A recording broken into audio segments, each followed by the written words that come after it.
Hi guys, and welcome to the first in the video series that we will be doing while school is closed.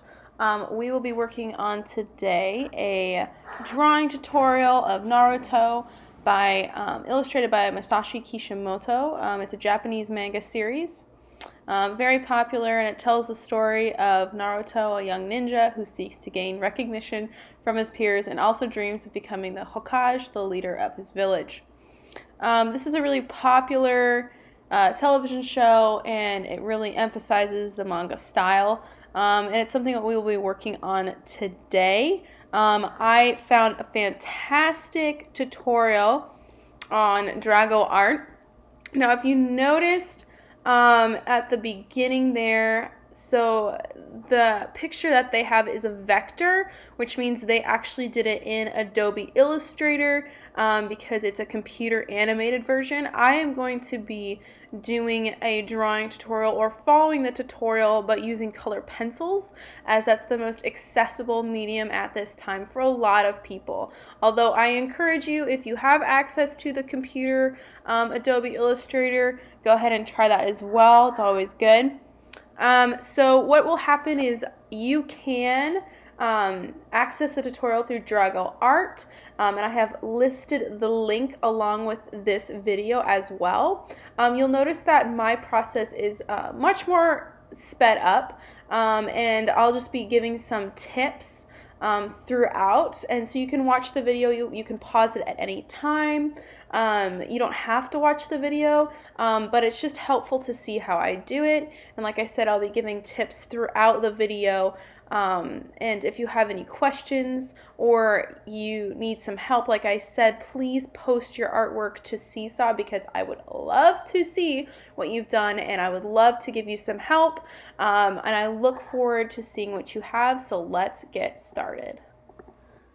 So the first thing that we are going to do is I'm going to draw the circle and section out the face, because that will give me kind of an idea of where I need to put things. So I'm just mapping out the top portion of his head right now and kind of the bottom as well, so the chin area, and cleaning up just a little bit on the sides.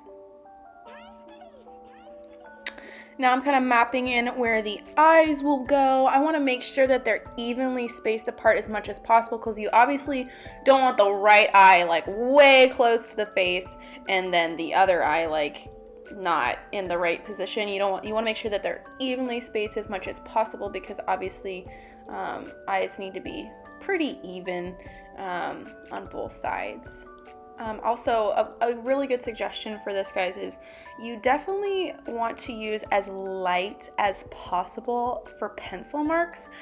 If you don't, and you carve like a caveman, I think I've said this to you guys before, it will be super, super, super hard to erase those. Now, I did fill in some of the dark areas for his eyes, because I'll go back later with a black color pencil and fill that in. So I just filled that in right now, and that's okay. And I will definitely clean this up later, because it's important to clean up your kind of first pass, because it won't be perfect the first time. It's more of a sketch, and then you'll clean it up a little bit later. I'm just putting in the nostrils and the lips. Now I'm putting in his actual eyeballs inside of his eye sockets, mapping that out, mapping out his eyebrows. Like I said, try to keep things as even and symmetrical as possible. So you want to match the sides as much as possible. You want to be able to make sure that they're like fairly similar. Obviously, like eyebrows aren't exactly like one of my eyebrows isn't exactly the same as my other eyebrow, but they're fairly similar, so you want to keep them as similar as possible, especially with like the manga style, the cartooning style. They're going to be a lot more straight than kind of curvy like you would in realism. So they're more cartooned out. And so now I'm just filling in different parts of his eyes that I see that, you know, his pupil needs to go in there. So I did shade that in because I know that I'll go back in with a dark color pencil later, and that's okay.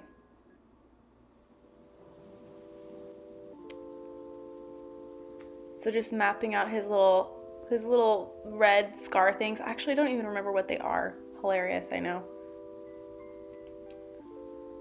Then I'm roughly sketching in his ears, trying to get the general shapes. It's really important. People get really overwhelmed and they see like an ear or any kind of, you know, shape on the body and they go, oh my gosh, I can't draw that.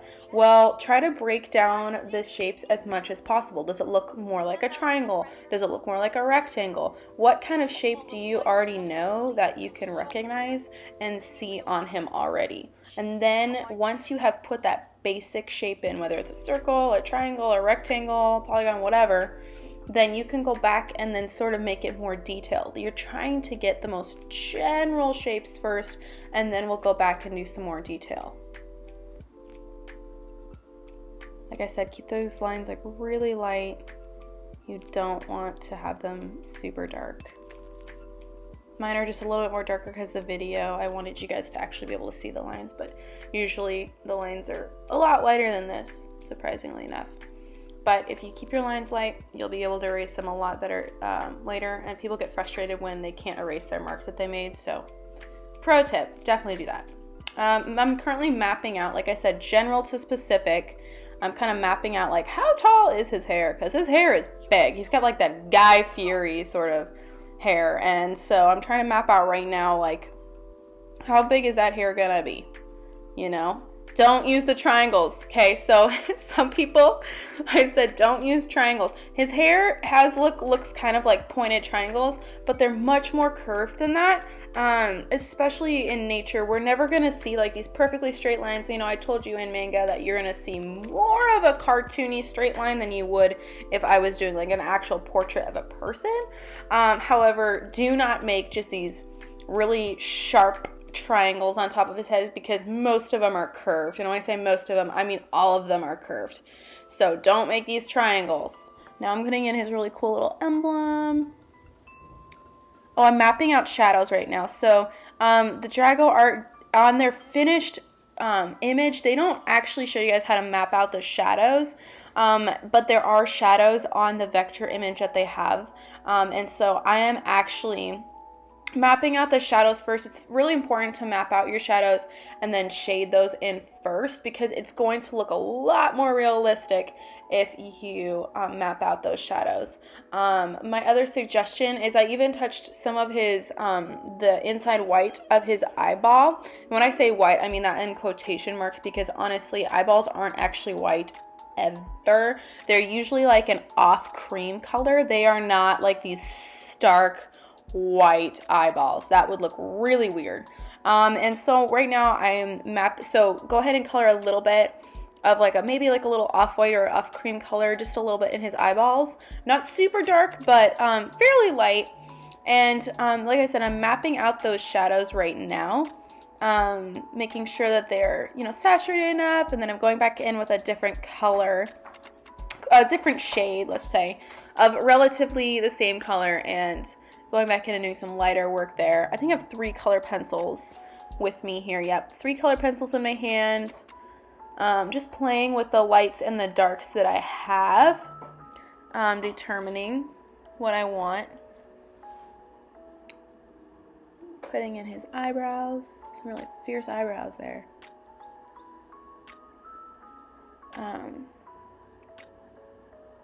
Still mapping out some shadows.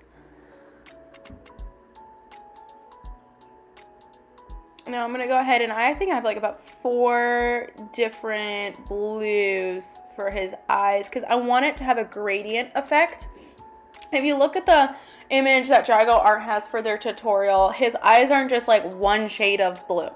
You're never going to see that even in a cartoon. Maybe you might see that like in Tom and Jerry or like Bugs Bunny or something, but typically in a lot of different manga styles, you're going to see a gradient in their eyeballs. That means like essentially gradient means like a fancy word for like ombre. So essentially you want to start with your lightest blue at the bottom and kind of work your way to a darker blue or a black at the top. Super important.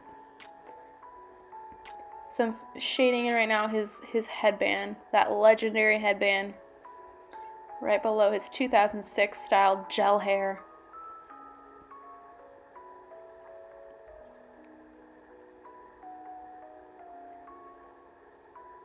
Shading in the silver slash goldish looking plate in the center there. What's really important, so people don't often get intimidated about how to draw like reflection on metal. So if you can see, some of those parts are actually fairly white, and then some are fairly dark. With your reflection for the metal, it's important that those highlights are fairly white, and then just like you did with the eyeballs, the whole gradient effect, there might be a really, really dark section towards the left. I think there's more of a dark section there on the left. And then do you see how it starts out really dark and then fades over to that white highlight? Make sure you do a gradient or an ombre when you do light reflection or like a metal reflection. Shading in his spiky hair. Still think that hair's so funny.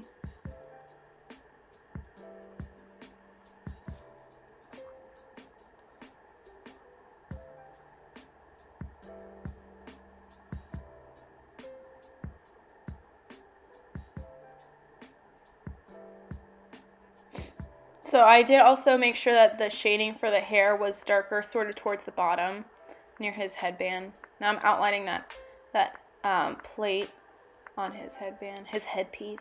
Now I'm taking that black, and I'm actually not pressing super, super hard, because the black will do the work for you. I'm not carving, like, never carve. Don't carve. I mean, you can carve sometimes for, like, your blackest blacks, but honestly, you really don't need to. I'm not pressing that hard.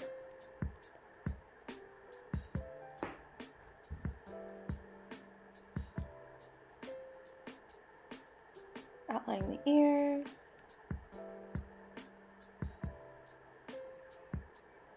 So with manga and with cartooning, pretty much everything's going to be outlined.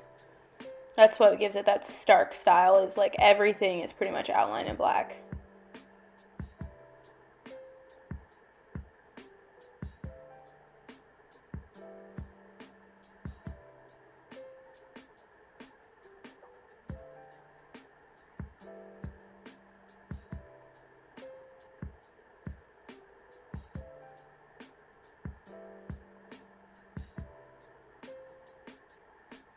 Getting that emblem.